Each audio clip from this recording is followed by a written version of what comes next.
So hello everyone, welcome back to another video. তো একটা জিনিস বা একটা বিষয়বস্তু চারিপাশে প্রচন্ড পরিমাণে একটা রেপ্লিকেট করা হচ্ছে, প্রচন্ড পরিমাণে জিনিসটা ভাইরাল হচ্ছে যে সালমান খানের কি এমন ভুল হলো, সালমান খানের সিকান্দার চললো না এবং প্রিভিয়াসলি শাহরুখ খানের দু তিনটে পরপর সিনেমা জওয়ান, পাঠান, এই সিনেমাগুলো কিন্তু দুর্দান্তভাবে ব্যবসা করে। বাট সালমান খান সেই জিনিসটা কেন পাচ্ছে না, যেখানে একটা 9 বছর 8 বছরের যে একটা লং টার্ম একটা গ্যাপ হয়ে গেছে, যেখানে সালমান খান ভালো সিনেমা পাচ্ছেই না। এর পিছনে রিজনটা কি?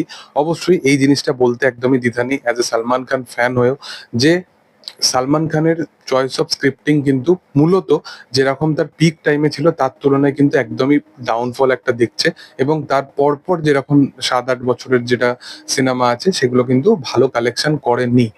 বাট এই যে কালেকশন নিয়ে এই যে সমস্ত কিছু যে ডিফারেন্সিয়েশন গুলো হচ্ছে, যে শাহরুখ একটাই হয়, সালমান হতে পারবে না শাহরুখের লেভেলে, এই সমস্ত কথাগুলো কিন্তু একদমই বাজে কথা।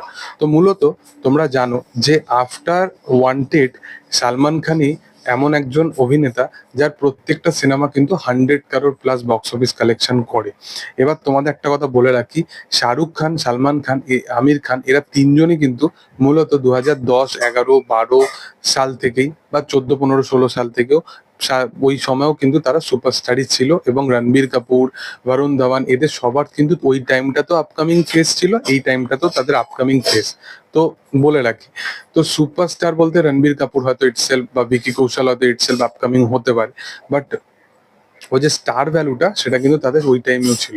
এবার বলে রাখি যে এই যে শাহরুখ আর সালমানের মধ্যে যে কম্পারিজনটা করা হচ্ছে না, এটা খুবই একটা বাজে জিনিস। কেন আমি বলে রাখছি, শাহরুখ খানও কিন্তু একটা তার টাইম ছিল যেখানে কিন্তু 8-9 বছরের একটা লং একটা মানে গ্যাপ ছিল, যেখানে শাহরুখ খান কিন্তু প্রচন্ড পরিমাণে সে স্ট্রাগল করছিল যে কি রকম কাইন্ড অফ ফিল্ম আনলে অডিয়েন্সটাকে দেখবে। শাহরুখ প্রথম থেকেই প্রচন্ড পরিমাণে এরকম কাইন্ড অফ এক্সপেরিমেন্ট কাজ করেছে যখনই, সেগুলো কিন্তু বক্স অফিসে খুব যে ভালো কালেকশন করেছে সেরকম নয়।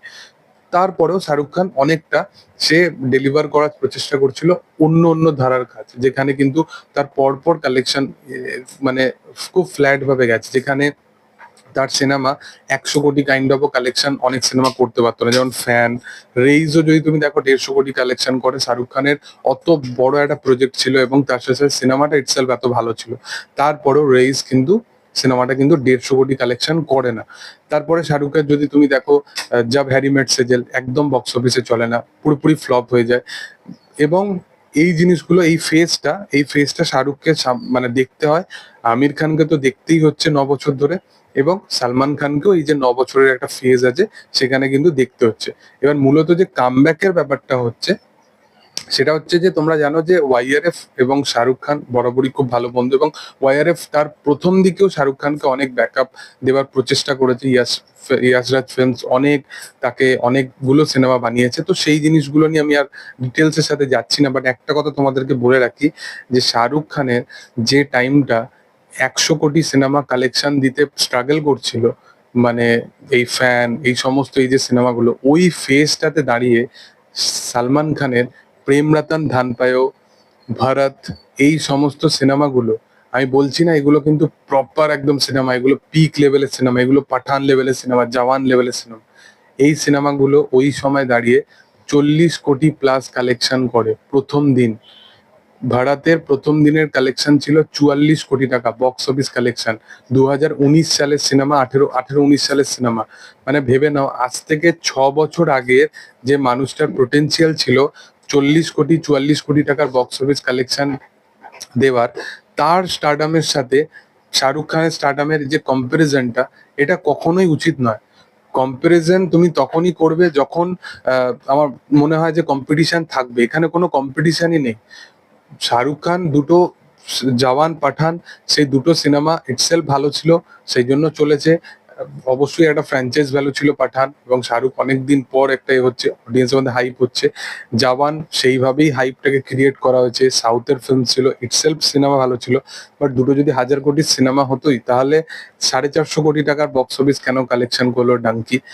এবার বলতে পারে জনার আলাদা, কিন্তু সালমান খান জনার আলাদা হয়েও, প্রেম রতন ধন পায়ো জনার আলাদা হয়েও কিন্তু কালেকশন দিয়েছিল। তো কম্পারিজন কোনো দিক থেকে উচিত নয়। আমার মনে হয় চয়েস অফ স্ক্রিপ্টিং এর দিক থেকে অনেকটা শাহরুখের থেকে পিছিয়ে আছে সালমান।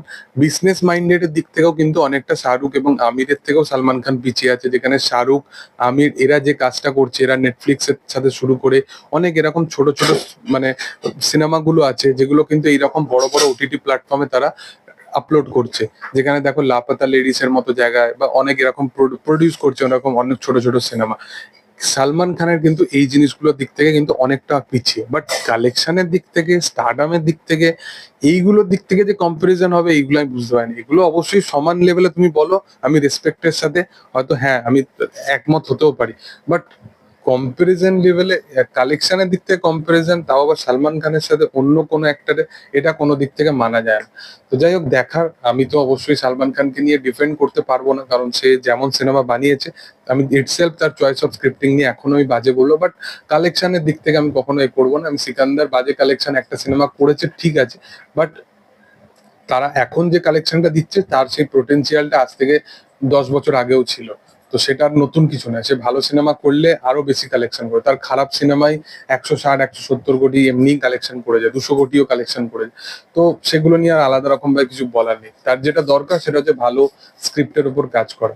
তো যাই হোক, তোমাদের কি বক্তব্য বিষয়টাকে নিয়ে সেটা তোমরা অবশ্যই কমেন্ট সেকশনে জানাতে পারো। ভিডিও ভালো লাগলে অবশ্যই লাইক শেয়ার সাবস্ক্রাইব করে দিও। Thank you all.